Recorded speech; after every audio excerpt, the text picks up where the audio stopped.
नमस्कार, मैं हूं राहुल राजपूत और खबर प्रदेश की शुरुआत बड़ी खबर के साथ।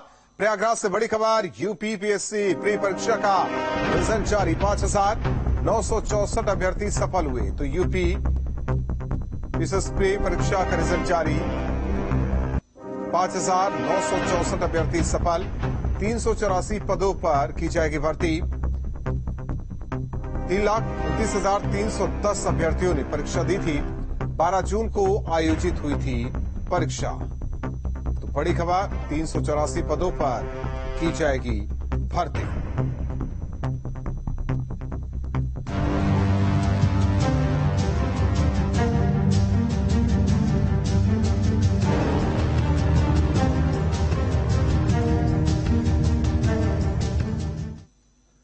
यूपी में मंकी पॉक्स के बढ़ते खतरे को लेकर अलर्ट जारी। गाजियाबाद में एक संदिग्ध केस सामने आया है।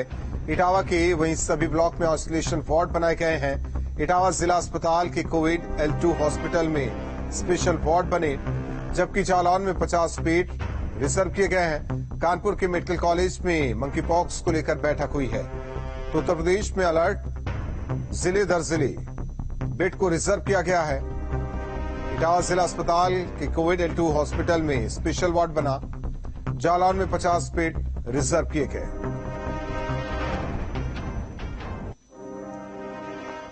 तो यूपी में मंकी पॉक्स का अभी तक कोई केस नहीं आया, लेकिन हम पूरे एहतियात बरत रहे हैं।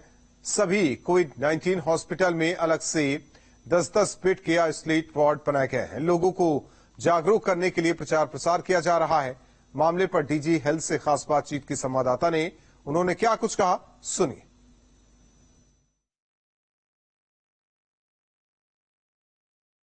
देश के कई शहरों में मंकी पॉक्स के केस मिले हैं। यूपी में क्या तैयारियां हैं, बात करने के लिए हमारे साथ डीजी हेल्थ हैं। मैम, कई राज्यों में आपने भी देखा और पढ़ा होगा कि केसेस बढ़ते जा रहे हैं। यूपी में क्या कोई केस अब तक मिला है या क्या तैयारियां हैं मैम इससे निपटने की? यूपी में अभी कोई केस रिपोर्ट नहीं हुआ है। एक केस केरल में हुआ था, उसके बाद अभी दिल्ली में एक केस रिपोर्ट हुआ है। तो लेकिन चूंकि दिल्ली से करीब में ही लगा हुआ राज्य है, इसलिए यहाँ पर भी पूरी तैयारियां कर ली गई हैं। बचाव के लिए लोगों को संदेश दिए जा रहे हैं, जागरूकता पैदा की जा रही है। विभिन्न जिलों के 75 जिलों के सीएमओज और समस्त अधिकारियों को ये निर्देश दे दिए गए हैं कि उसकी जो गाइडलाइंस हैं कि उनके बचाव के लिए क्या करना है, उपचार क्या है, लक्षण क्या है और कहाँ पर सुविधाएं उपलब्ध हैं, क्या सुविधाएं उपलब्ध हैं, इससे रिलेटेड सारे गाइडलाइंस भेजे जा चुके हैं और जन जागरण के लिए, लोगों को इससे बचाव के लिए निर्देश देने के लिए निर्देशित कर दी। अपनी तरफ से कोई तैयारी है कि वार्ड पहले से बना लिए गए हैं कि अगर कोई ऐसा केस आता है तो मरीज को आइसोलेट किया जा सके? इसमें ये एक संक्रामक रोग है जो कि छूने से, संपर्क में आने से, इंसान के इंसान में संपर्क में आने से फैलता है। तो स्किन के छूने से, सांस से भी जाता है। इसके लिए जो है वो बचाव के लिए कोविड प्रोटोकॉल की तरह ही अनुपालन करना है। मास्क का प्रयोग करना है, दूरी बना के रखना है, साबुन से हाथ धोते रहना है और यदि किसी को लक्षण हैं तो उसकी पहचान करते हुए उसको, जैसे शरीर में चकत्ते होना, चेहरे पे चकत्ते होना, फिर नीचे को, ऊपर से नीचे हाथ पैरों तक जाना और बुखार होना, तेज सिर दर्द होना, बॉडी में बहुत ज्यादा वीकनेस होना, तो अगर इस तरह के लक्षण आते हैं तो उनको संभावित केस समझते हुए उनको आइसोलेट कर दिया जाता है। वीडियो जल्दी से बगराड़ा के साथ अनिल यादव, न्यूज स्टेट लखनऊ। तो कोरोना के बाद अब मंकी पॉक्स का खतरा दिल्ली से सटी। गाजियाबाद में भी मंकी पॉक्स के अब 2 संदिग्ध मामले सामने आ चुके हैं। एक व्यक्ति का इलाज दिल्ली के LNJP हॉस्पिटल में चल रहा है, जबकि दूसरे व्यक्ति को घर में ही आइसोलेट किया गया है। गाजियाबाद के लोगों में भी मंकी पॉक्स को लेकर डर बना है। लोगों का कहना है कि अभी तो कोरोना वायरस से बाहर आए हैं, अब ऐसे में मंकी पॉक्स नई बीमारी आने की खबर से लोग डरे और परेशान हैं। अगर किसी को अनएक्सप्लेन्ड, जिनको हम समझ नहीं पा रहे, रैशेज हो बॉडी पर, मुंह के अंदर छाले हों या लिम्फेडेनोपैथी हो, तो उसके लिए तुरंत सूचित करें जिससे कि उनकी जांच कराई जा सके और मरीज को आइसोलेट कर दें। एक्चुअली जैसे कोविड महामारी रही थी उसी हिसाब से ये बीमारी भी है। लोगों से मैं यही कहना चाहूँगा, जनता से भी, कि अवेयर रहें, मास्क लगाकर रखें और चीज़ों को ध्यान में रखें। जैसे कि अभी सुनने में आया, दिल्ली में भी केसेस निकल आए हैं, केरल में भी 3 केसेस निकले, गाजियाबाद में भी केस आ गए हैं। डर है, अस्पतालों में भी डर है, सभी लोग घबराए हुए हैं। अभी छोटा सा कुछ चीज़ हो जाए या कुछ दाने वाने निकल आए तो सभी लोग डर जाते हैं, तुरंत ही डॉक्टर को दिखाते हैं। तो इस चीज़ से अवेयर रहें और प्रिकॉशन रखें बिल्कुल से ज़्यादा।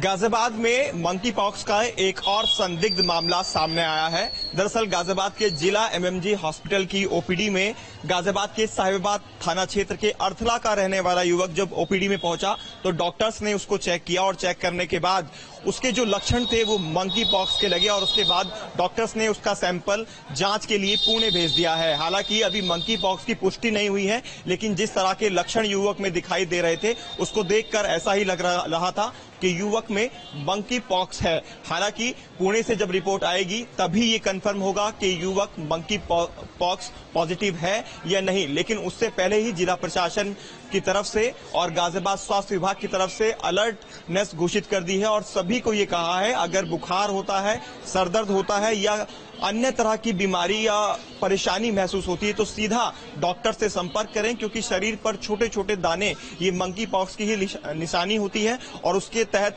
सीधा बिना रुके डॉक्टर के पास जाएं ताकि समय से उसका उपचार किया जा सके। मंकी पॉक्स एक ऐसी बीमारी है जो एक व्यक्ति से दूसरे व्यक्ति में फैलती है। यही वजह है कि जिला प्रशासन और स्वास्थ्य विभाग दोनों ही पूरी तरह से अलर्ट हो चुके हैं। ये पहला मामला नहीं है, इससे पहले भी गाजियाबाद में मंकी पॉक्स का एक मामला सामने आ चुका है और ये दूसरा मामला है जो अभी संदिग्ध है, जिसकी रिपोर्ट आनी अभी बाकी है। हालांकि गाजियाबाद के जो सीएमओ हैं डॉक्टर भवतोष शंखधर, उनका कहना है उनकी तरफ से तैयारी पूरी कर ली गई है। बकायदा एक हॉस्पिटल को आरक्षित भी कर दिया गया है। अगर मंकी पॉक्स के मामले बढ़े तो पर्टिकुलर हॉस्पिटल में मरीजों को भर्ती कराकर उनका इलाज भी कराया जाएगा। वीडियो जर्नलिस्ट पुनीत के साथ हिमांशु शर्मा, न्यूज स्टेट, गाजियाबाद।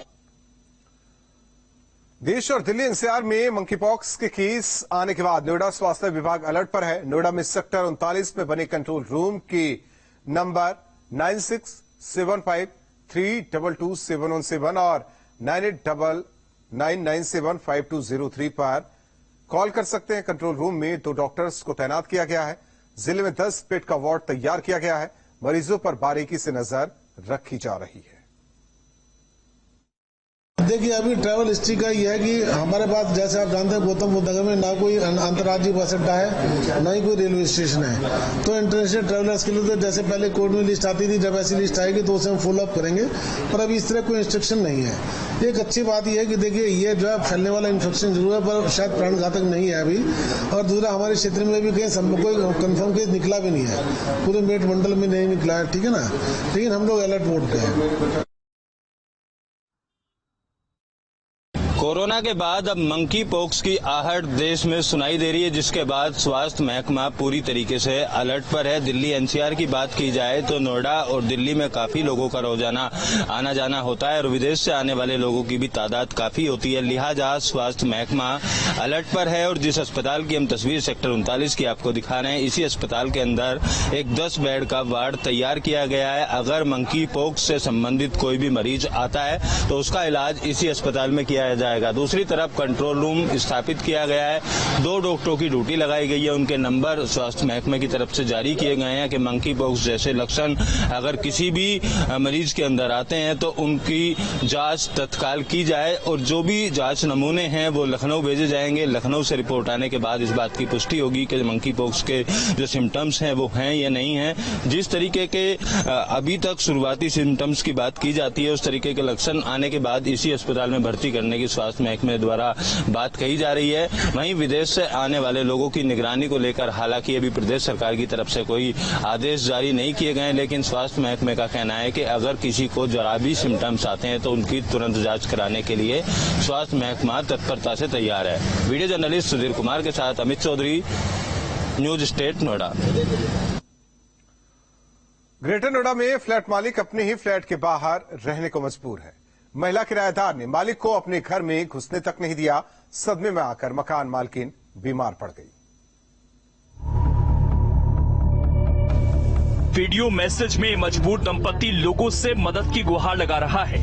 हम लोगों ने अपना एग्रीमेंट आप सबको जैसा पता है कानून तौर पर दिया था 1 साल तक 11 महीने का था, वो पूरा भी हो चुका है। अभी ये खाली नहीं करेंगे और हमको दर दर पर भटकना पड़ रहा है। ग्रेटर नोएडा के इस परेशान दंपति की मदद पुलिस ने नहीं की। दंपति की मदद के लिए सोसाइटी के लोगों ने कैंडल मार्च भी निकाला। हमारा एक घर था E5-1505 स्काई गार्डन में, जो कि हमने रेंट पर दिया था। हम आज रात को 9 बजे शांतिपूर्ण ढंग से एक धरना प्रदर्शन करना चाहते हैं, जिससे कानून और प्रशासन थोड़ा सा जागरूक हो और जिससे हम अपनी बात उन लोग को समझा पाएं कि हम लोग कितनी परेशान हैं। ग्रेटर नोएडा के फ्लैट मालिक खुद ठोकरें खा रहे हैं क्योंकि इनका किराएदार इन्हें घर में घुसने नहीं दे रहा। हालात देखिए, जिस महिला ने अपनी आपबीती वायरल वीडियो में बताई, इतनी परेशान हुई कि अस्पताल में भर्ती होना पड़ा। Amit Chaudhary, news State, Greater Noida. CM Yogi का dream project data centre Lucknow में बनकर तैयार हो चुका है। अगले महीने यूपी की जनता को डेटा सेंटर पार का तोहफा मिल सकता है। ये डेटा सेंटर 24 महीने में बनकर तैयार हुआ है। इसे हीरानंदानी समूह ने बनाया है। इस डेटा सेंटर में करीब 5,000 करोड़ के निवेश की परियोजना है। माना जा रहा है कि पीएम मोदी इस डेटा सेंटर का उद्घाटन कर सकते हैं।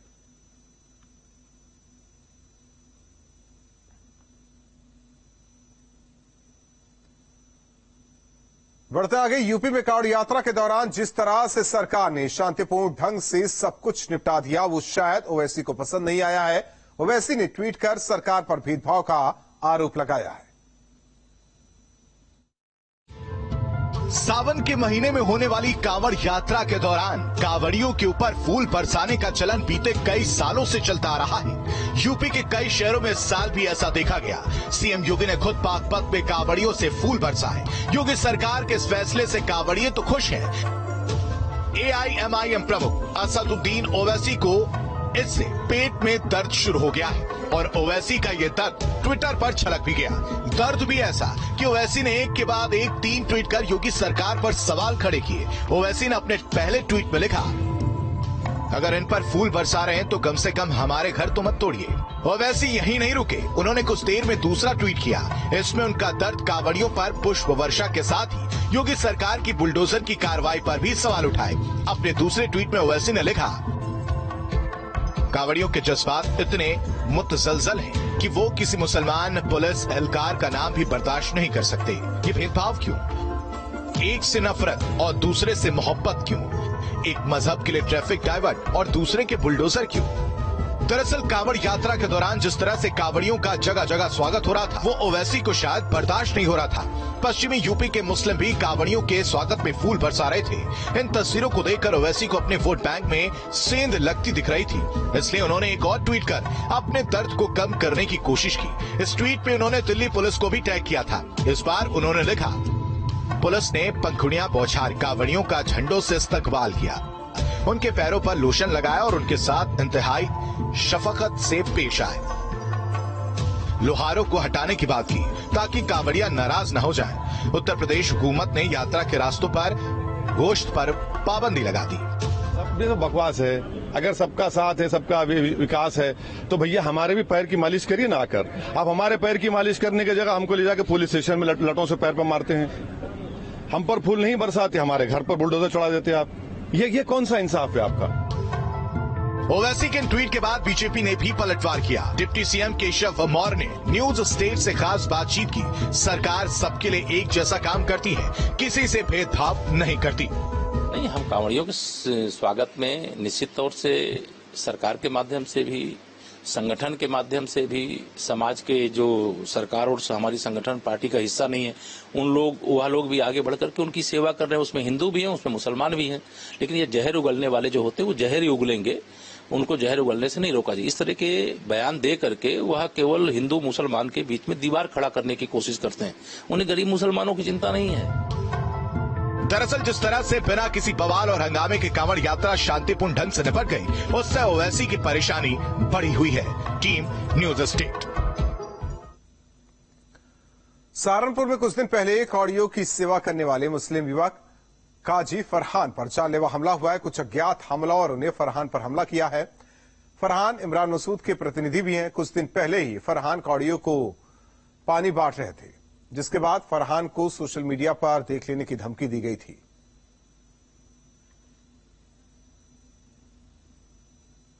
पूर्व मंत्री गायत्री प्रसाद प्रजापति पर ईडी का शिकंजा जारी है। मोहनलालगंज में लगातार तीसरे दिन ईडी की कार्रवाई जारी है।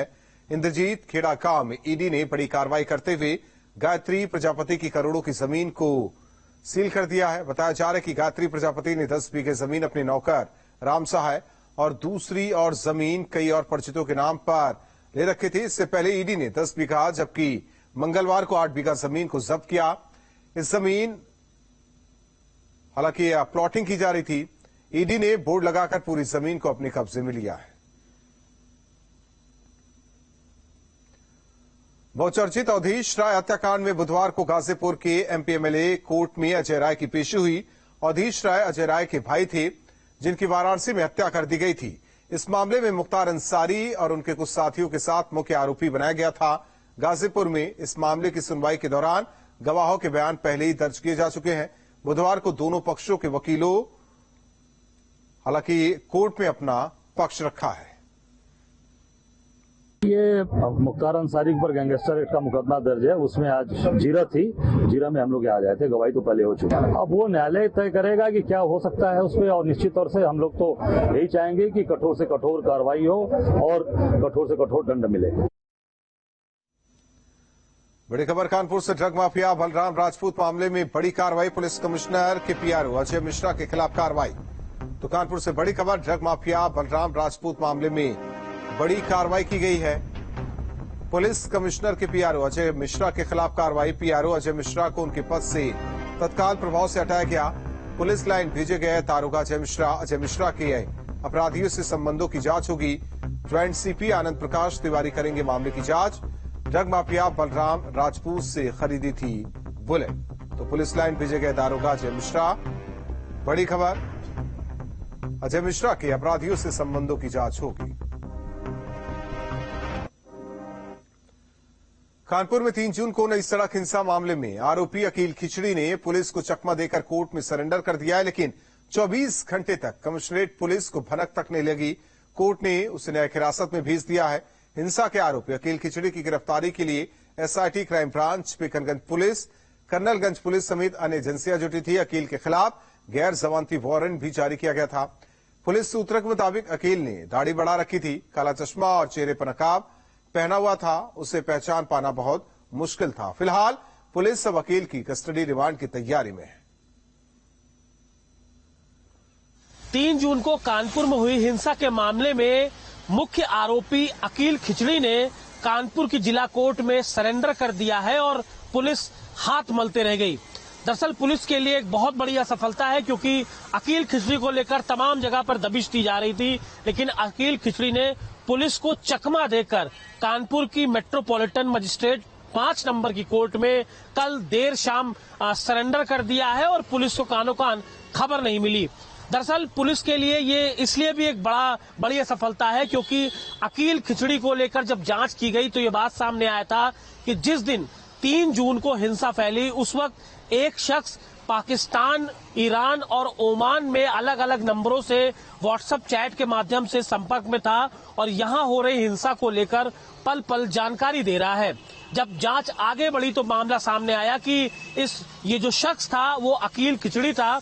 आपको बता दें कि अकील खिचड़ी दरअसल D2 यानी जो स्थानीय गैंग है कानपुर की, उसका एक प्रमुख सदस्य है और 40 साल के इस अकील खिचड़ी के ऊपर अब तक करीब 21 मुकदमे दर्ज है, जिसमें हत्या, लूट, डकैती समेत तमाम ऐसे मामले हैं जिसमें इसके ऊपर मुकदमा दर्ज चुका है और ये लगातार जमानत पर बाहर चल रहा था। लेकिन पुलिस लगातार इसको जब खोज रही थी इस हिंसा के बाद, तो लगातार वो अपनी जगह बदल रहा था, अपनी लोकेशन बदल रहा था और अचानक कल ये खबर सामने आई कि अकील खिचड़ी ने कानपुर की कोर्ट में सरेंडर कर दिया। अब पुलिस ये कोशिश करेगी कि अकील खिचड़ी को पुलिस कस्टडी रिमांड में लिया जाए और कहीं न कहीं ये जो सारे राज है इनका खुलासा किया जा सके। वीडियो जर्नलिस्ट पुनीत पांडे के साथ अमित सिंह, न्यूज स्टेट कानपुर।